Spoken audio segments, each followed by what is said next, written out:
Barbershop conversation. Thank you, Lincoln. Barbershop conversations, man. Feel free to hit the subscribe button. So I rewatched the fight. I'm not gonna rewatch it again. Um, it is what it is, but this is what I make of what I saw, and I'm gonna just do round by round breakdowns. Um, I did. Let me go to my notes. If you rewatch the fight, feel free to put in the comment section. But I also want to say this: it's funny how, like, you can be swayed by by what the announcers can do to you, because the announcers forces you to look at something.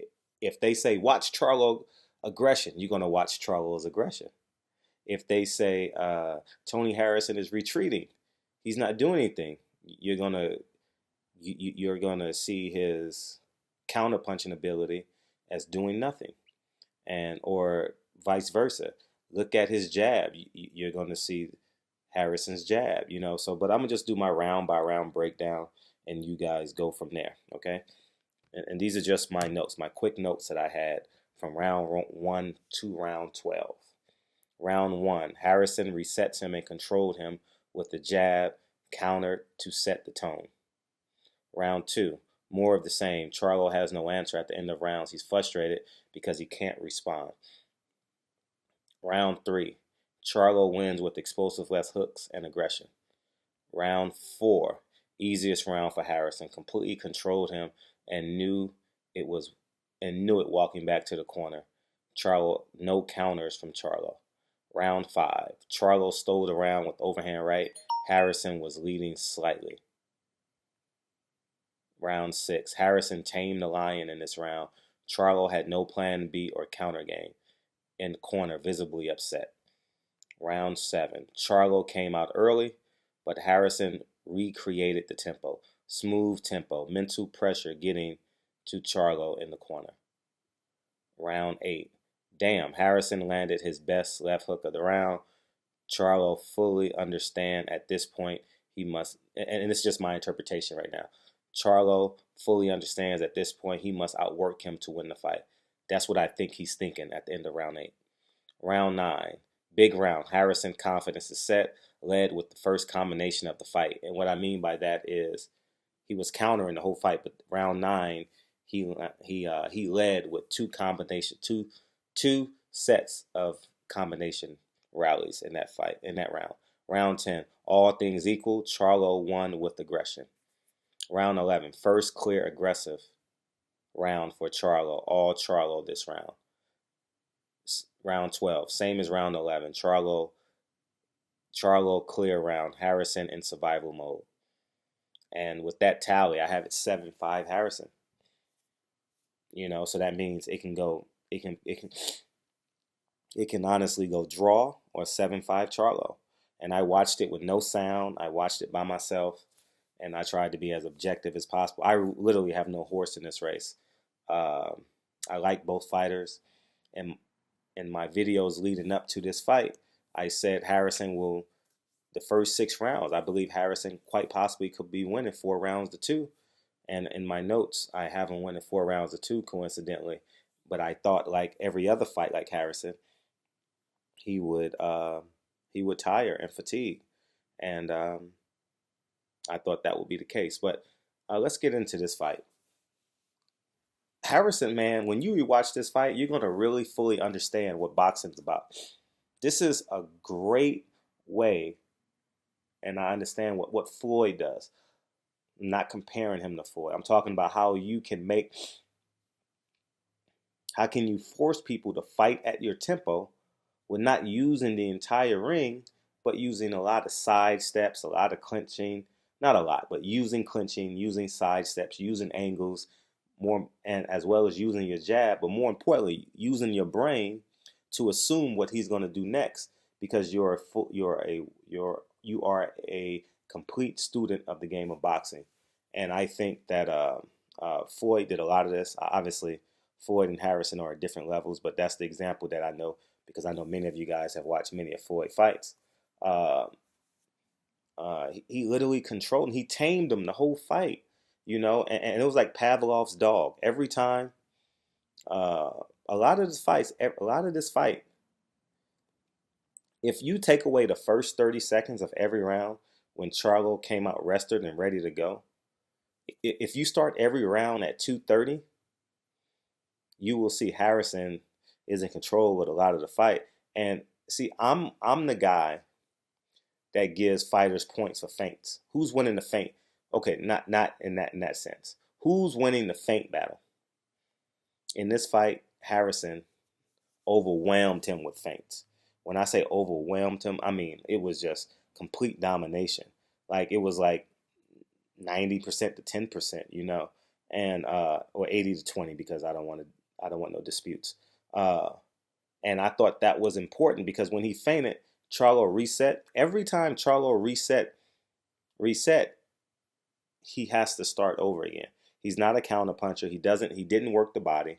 Um, um, he never got that hook to the body. He never bent his knees, but the irony about it is he was in great position to throw those shots.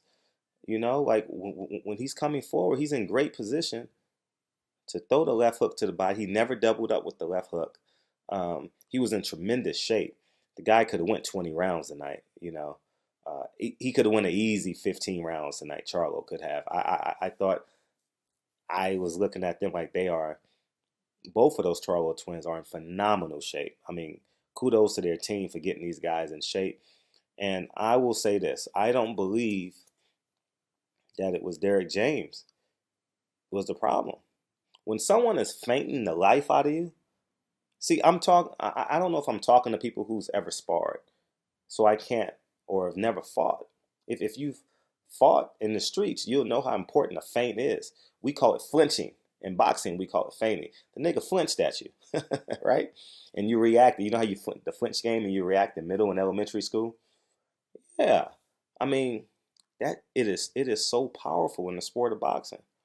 And and Harrison did such a great job at conserving his energy. You know, I was really worried that he was going to fatigue, but he was in autosave mode the first half of the fight. It was very apparent.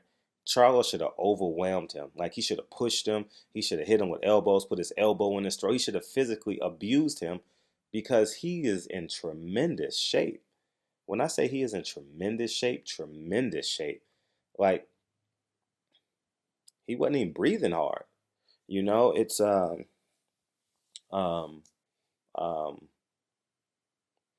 Charlo can give a whole lot more. He has a whole lot more left in the tank. And he has to condition his mind to believe that he can go through that. He has to believe because he was getting hit with the jab. So when he feinted at him, he reacted, thinking that the jab was coming. But it is your responsibility as a fighter. I said this in the video today, I think, or yesterday. It is your responsibility to get inside of your opponent's jab. That's your boxer's job. That's boxing 101. Get inside of his jab. And it takes a mentally tough fighter to do it, especially with a jab like Harrison's. Insane jab, and Charlo had the condition. He had the conditioning to do anything he wanted in that ring last night. He could have threw 70 to 100 punches around, I believe, and he could have got his heart rate down in between rounds, And at the pace that Harrison was setting, he could give up 20 seconds here, 20 seconds there, and then explode and be physically aggressive and set the tone. See, he was walking forward a lot of the times uncertain. Harrison was certain the whole fight. The only time Harrison wasn't certain was round 11 and round 12. He got clipped in round 12 and he thought he did enough or just wanted to survive. I'm uncertain. I'm going to shoot him a text literally when I get done with this video. Hopefully maybe I can interview him tonight. We'll see. But he was, like literally in control of the whole fight. He understand what Charlo was gonna do, and he had the discipline to stay. He had the discipline to stay composed, stay mentally relaxed. So he's the guy that says, if I walk in the rain, I think it'll be less stress on me if I walk in the rain as opposed to running. What I mean? The rain hitting you in the face, you're running, you're going to be, he's like, I'm just going to walk. You know, I'm cool. He was real calm, as they say, calm, cool, and collective. Cool as the other side of the pillow, as my boy A1 Stuart Scott would say. Rest his soul, man. Um, I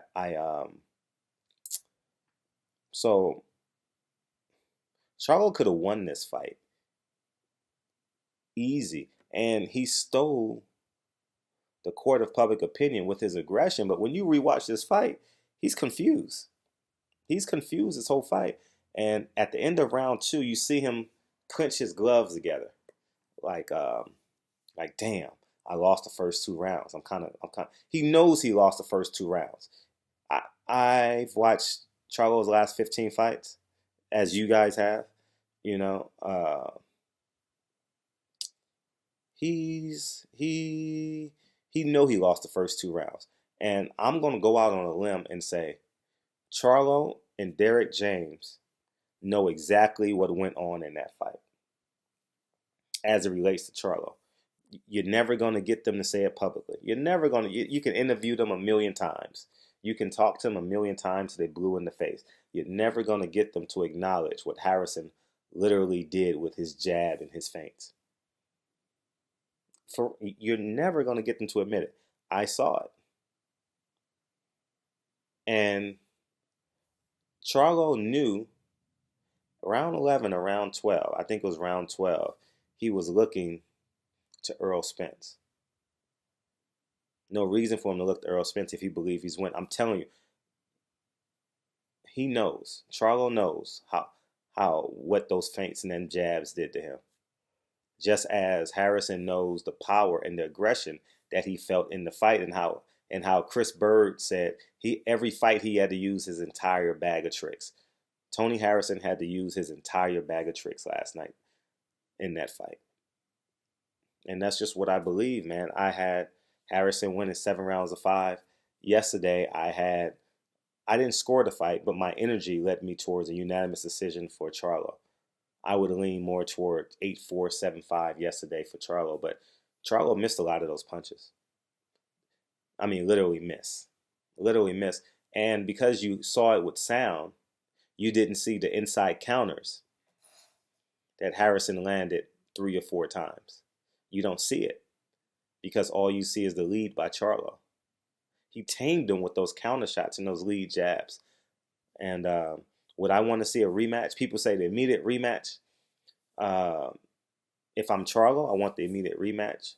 If I'm Tony Harrison, because I'm a man and I understand my value, you guys may not like it. You may disagree with this 1,000%. I find the hottest 154 guy that's from the Midwest that I believe I can beat. I fight him, and I unify with Jared Hurd. Out of respect, you want to give the guy whatever they agree upon contractually is what they should do.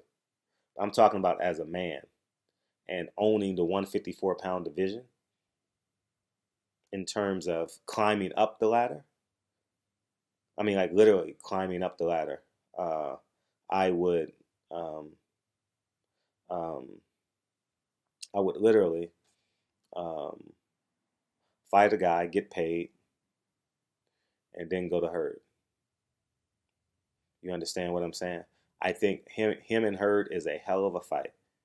It is one hell of a fight. It is hellacious.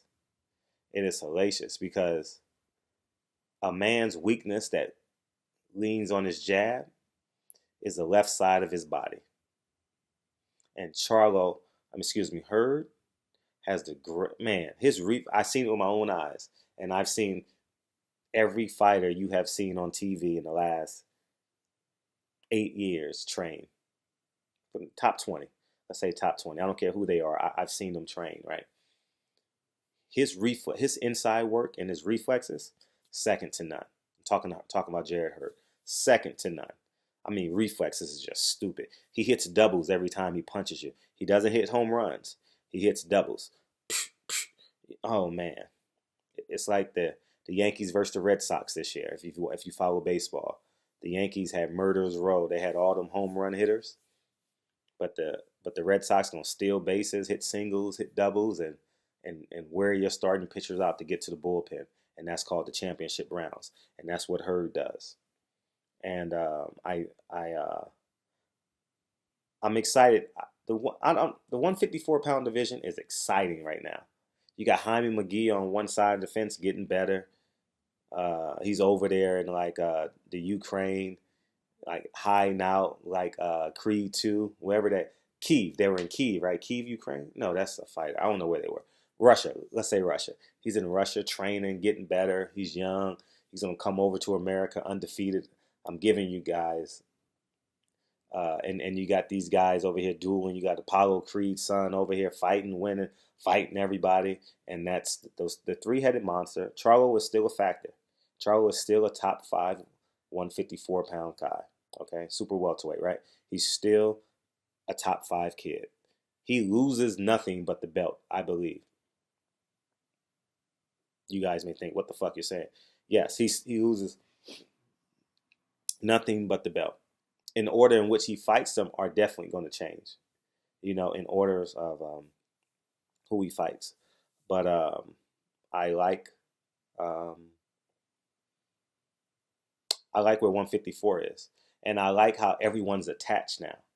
So we're not going to get at 154 what we're getting at welterweight division. Welterweight division is kind of like, why are you making me wait? Why is everyone being selfish? I get it. Everyone's is their own LLC. I 100% understand, but the selfish side of me as a fan is getting a bit agitated. The media side of me says, okay, I respect that. Go get your money. Go get your money. But I got to meet sooner or later, right? That's me as a media guy. But me sitting on the couch like I did Saturday night yesterday with all my friends, can y'all just fight? Can you just give me a great Saturday night? Can you have me, you know what I mean? So that's how I scored the fight, guys. I don't think I'm going to rewatch the fight. This fight was real cut and dry. In my humble opinion, it was real cut and dry. I can go 7-5 either side to a draw with this fight. No 8-4. I don't have nothing 8-4. Nothing 8-4. It was that tight of a fight. 8-4 is too wide. 7-5 either way, I accept. Barbershop Conversations, man. Feel free to hit the subscribe button. And I'll talk to you guys soon. Peace.